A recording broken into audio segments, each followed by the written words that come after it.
السلام عليكم، عاملين ايه؟ فيديو جديد وحلقه جديده من برنامجكم المفضل ليتس انجلش. يلا انجليزي بكل بساطه. محتوى القناه بيتكلم عن اللغه الانجليزيه في جميع مستعملاتها، ما تعدش قراءه، كتابه، تحدث، صوتيات، استماع. مش كده بس، لا، نصائح للتعلم ونصائح للدراسه ونصائح لتنميه مهارات اللغه الانجليزيه. كل ده واكثر في قناتنا ليتس انجلش. عشان كده انا بنصحك ومتابعيني بنصحك والدنيا كلها بتنصحك، تقول لك انزل حالا اعمل سبسكرايب وادينا لايك حلو وكومنت مشجع. ومن غير كلام كتير يلا نبدا في الفيديو على طول.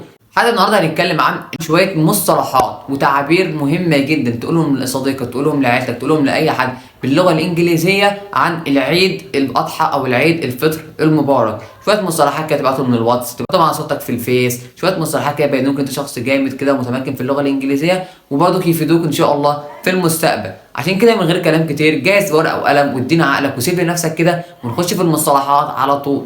أول مصطلح معانا هو Happy عيد الفطر to you and your family. عيد فطر سعيد لك ولعائلتك. لما تخش مثلا تبعت لواحد ريكورد مثلا على واتس كل طيبة ليفتا ومش عارف ايه والكلام دوت، لا، تخش كده شخص متمكن كده وشخص جامد جدا، تخش على واتس تقول له مثلا Happy عيد الفطر to you and your family. كل سنة وانت طيب، او عيد فطر مبارك عليك وعلى العائلة الكريمة. ده أول مصطلح معانا. مثلا في مصطلحات تانية كتير. المصطلح التاني مثلا انت حابب مثلا تقول لحد كل عام وانتم بخير، تقول every year you are in a good health. كل عام وانت بخير وبصحة وهنا وسعادة دايما يا رب. تمام. المصطلح اللي جاي ده مصطلح حلو قوي جدا، وتخش بيه تكلم اي حد بيه وتهنئه بيه او تحطه على الواتس عندك. لو انت حابب عاوز تقول لحد مثلا باللغه الانجليزيه عيد فطر سعيد، اريد ان اكون اول شخص يهنئك بالعيد المبارك، ده بقى ايه؟ شخص غالي عليك، شخص مثلا انت بتحبه او شخص هو بيحبك، فانت حابب تعبر عن كده باللغه الانجليزيه. مصطلح جامد جدا، لو دخلت قلته له هتبان شخص انت محترف وشخص جامد جدا. المصطلح هو The عيد is coming up soon. العيد قرب. I wanna the first to say happy عيد to you. اريد ان اكون اول شخص يقول لك كل سنه وانت طيب. طب بص بقى على الدخله اللي جايه دي، دخله احترافيه قوي قوي.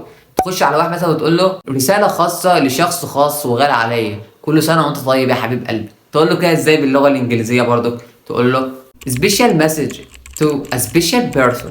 رساله خاصه لشخص خاص وغالي عليا. I hope have a happy عيد. اتمنى لك عيد سعيد. I wish we all have happiness in this day. Happy Eid in everyone. وده ترجمتها اتمنى السعاده لنا جميعا في هذا اليوم المبارك، كل سنه وانتم طيبين. كده قلنا شويه مصطلحات كده تخش تتكلم بهم صاحبك او تقولهم قدام اي حد، هتبان اكثر احترافيه وشخص ايه جامد جدا في اللغه الانجليزيه، ما حد اصلا يعرف المصطلحات دي. فتخيل انت بقى تخش تقولها له كده، اوه هو الواد الجامد ده. وعشان كده جبت لكم برضه شويه مفردات تقولهم كده ايه على الماشي، على الماشي كده وانت بتتكلم مع اي حد يجوا على لسانك، برضه كانت بينك شخص جامد جدا في اللغه الانجليزيه. عيد سعيد يعني هابي ايد. طب عيد مبارك يعني عيد مبارك. عيديه يعني بونس.